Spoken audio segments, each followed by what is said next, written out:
So I haven't been on. I have been on YouTube. I haven't been making any videos for 2 months. I saw, and it feels like a year that I haven't been on. So I'm really sorry about that. What happened was, many of you know, we were planning on moving, and that got pushed back, and because of big corporate America. And I had to go back to work, which was crazy. I asked my boss to give me a light workload, which I work at a daycare, so you wouldn't think that would be a big deal, unless you know how children are nowadays and how they're raised. People are crazy, and so their kids are turning out a little crazy. And people in general are becoming crazier. So anyways, I asked my boss to keep a light workload for me because I was trying to get my anxiety and panic attacks down, and I was trying to de-stress. And lo and behold, she gave me basically 2 classrooms to fix, and then train another teacher who had never been trained, and also to do little projects here and there concerning some other children. We had to speak with parents about all that. Like, it was major, so much so I had to get a planner to write everything down, to remember what she needed me to do, and it's kind of slowed down now, thankfully. But going back to work, I wasn't anticipating to have my workload essentially doubled or tripled. It wasn't just simply watching the children. I had to basically be the go-to person for special needs children, or helping other teachers that weren't trained. So anyways, that's why I haven't been on. Work is busy, and my job, for whatever reason, makes my body really want to shut down when I get home, and I'm trying to do the best I can with my daughter and her schooling, and trying to catch her up because the public school district did not keep her caught up last year. So anyways, all that to say, that's why I haven't been on. Thank you for all the encouragement when I am on chats. Everyone is really loving, and I'm grateful for that and for those online friendships. Crazy times, and that's the other thing with work, all these crazy times kind of things that weren't at my job are now in my job, if you know what I mean, like the little swaps and stuff, which I don't and will not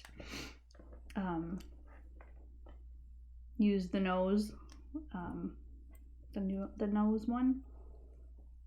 I don't know, I told my boss that, but anyways, I've had to take one of those swabs, but I cheated the system, because even though you can buy the nose boxed home ones, I just spit on it and mixed it. It's the same thing, so it didn't touch me. The swab, don't let the swabs touch you. Don't let the poke touch you. Don't let that happen. So anyways, let's move on to the truth. And I found that I was in Acts 23. So I also wanted to, at the end of this Acts reading, which will be in a couple more videos, I'll try to get them out at least to finish Acts up, and then I don't know when I'll do a next video. I guess we'll just see. But I want to read the missing last chapter of Acts, My husband has that on his Sefer app, so I'll try to get that because there's some interesting tidbits on there. So for now, let's read Acts 23 and 24. I'm not going to give much commentary because I'm just sitting and reading with you, okay? So comment away. Okay, this is from the Names of Yah, or Names of God Bible. I'm not endorsing it, it's just what I have in front of me. You choose and pray about what version you read. Okay, let me read 22:30 and then I'll just go right into 23. The officer wanted to find out exactly what accusation the Jews had against Paul. So the officer released Paul the next day and ordered the chief priests and the entire Jewish council to meet. Then the officer brought Paul and had him stand in front of them. Paul stared at the Jewish council and said, "Brothers, my relationship with Yah has always given me a perfectly clear conscience." The chief priest, Ananias, ordered the men standing near Paul to strike him on the mouth. Then Paul said to him, "Yah will strike you, you hypocrite. You sit there and judge me by Moses' teachings, and yet you break those teachings by ordering these men to strike me." The men standing near Paul said to him, "You're insulting Yah's chief priest." Now this reminds me, I said no commentary, but this did come to my mind. The Pope is said to be God, who is really Lucifer, their God is Lucifer, has brought to power. So same type of thing. This was not the one true Most High's high chief priest, but they're saying that. Paul answered, "Brothers, I didn't know that he is the chief priest. After all, Scripture says, 'Don't speak evil about a ruler of your people.'" When Paul saw that some of them were Sadducees and others were Pharisees, he shouted in the council, "Brothers, I'm a Pharisee and a descendant of the Pharisees. I'm on trial because I expect that the dead will come back to life." After Paul said that, the Pharisees and Sadducees began to quarrel, and the men in the meeting were divided.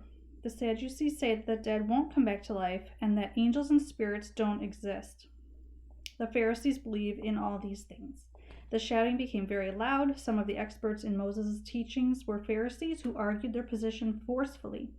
They said, "We don't find anything wrong with this man. Maybe a spirit or an angel actually spoke to him." The quarrel was becoming violent, and the officer was afraid that they would tear Paul to pieces. So the officer ordered his soldiers to drag Paul back to the barracks. The Lord stood near Paul the next night and said to him, "Don't lose your courage. You've told the truth about me in Jerusalem. Now you must tell the truth about me in Rome." I want to backtrack and say I wouldn't use Lord anymore because that's the meaning of Baal, or the name of Baal.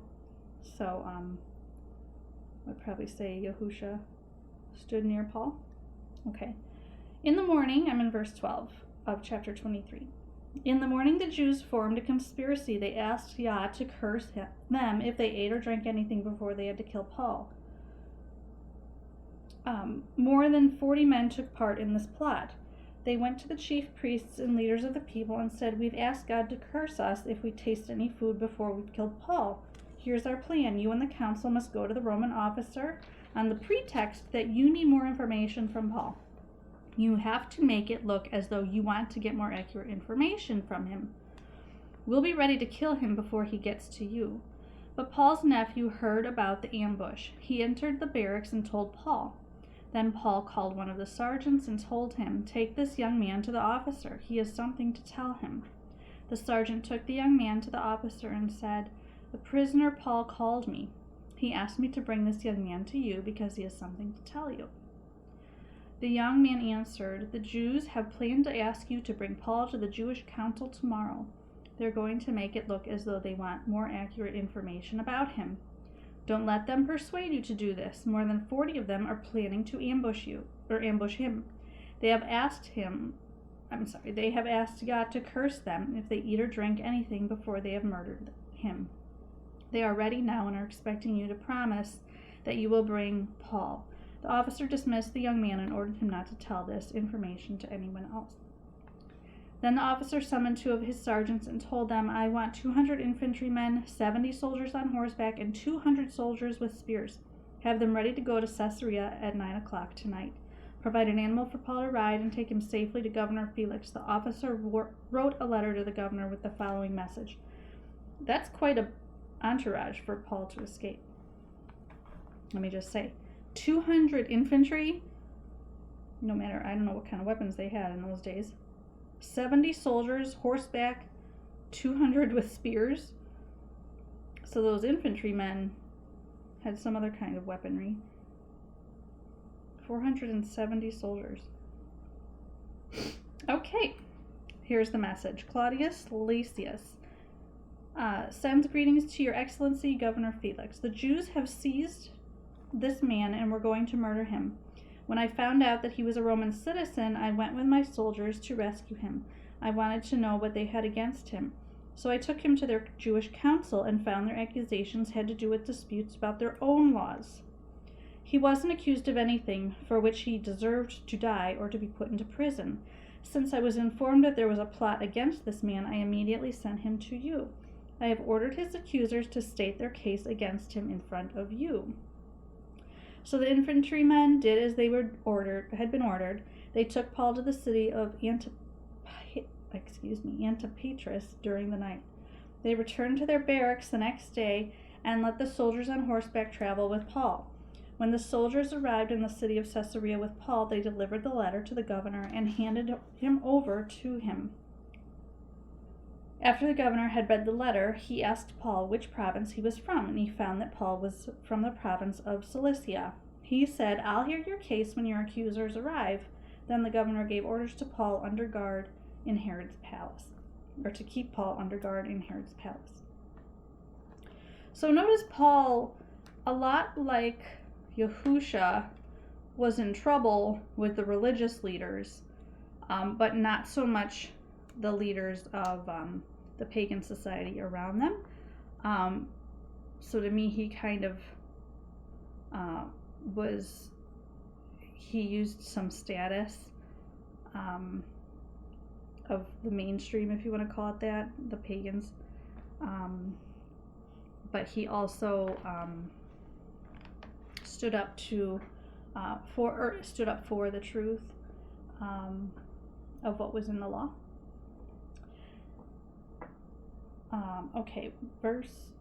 Chapter 24. 5 days later, the chief priest Ananias went to the city of Caesarea with some leaders of the people and an attorney named Tertullus. They reported to the governor their charges against Paul. When Paul had been summoned, Tertullus began to accuse him. He said to Felix, Your Excellency, through your wise leadership, we have lasting peace and reforms that benefit the people. We appreciate what you've done in every way and in every place, and we want to thank you very much. I don't want to keep you too long. Please listen to us. We will be brief. We have found this man to be a troublemaker. He starts quarrels among the Jews throughout the world. He's a ringleader of the Nazarene sect.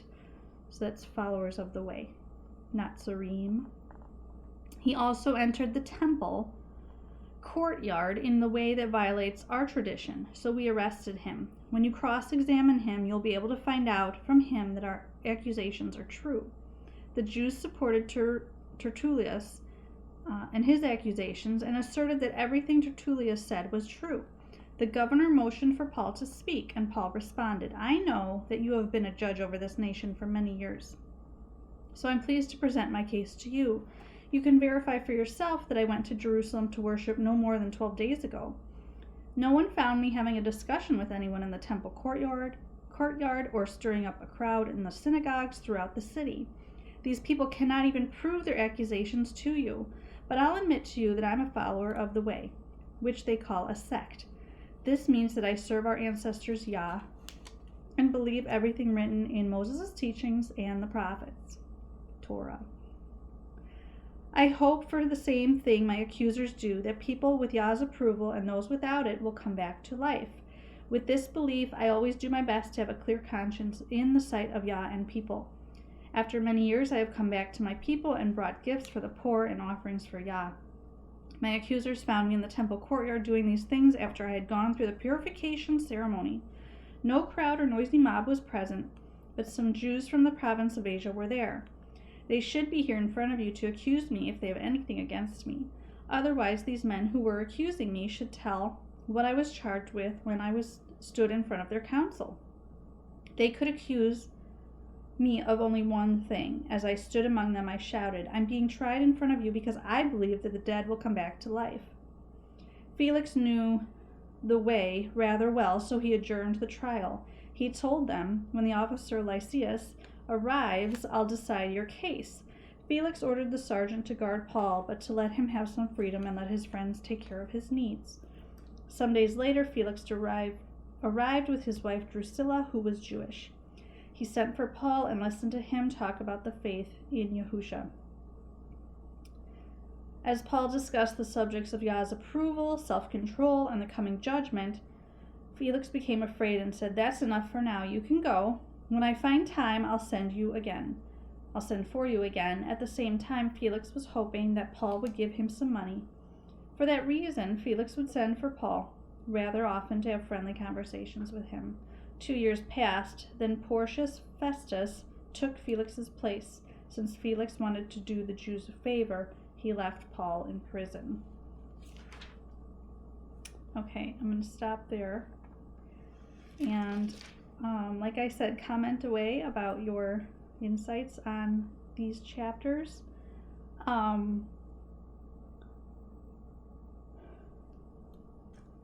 Totally forgot what I was going to say. Oh well. But yeah, I'll stop there. And blessings. This was a short one. And maybe I'll stick with shorter videos for now so that I can gain up some strength. All right, blessings. Thanks for joining me.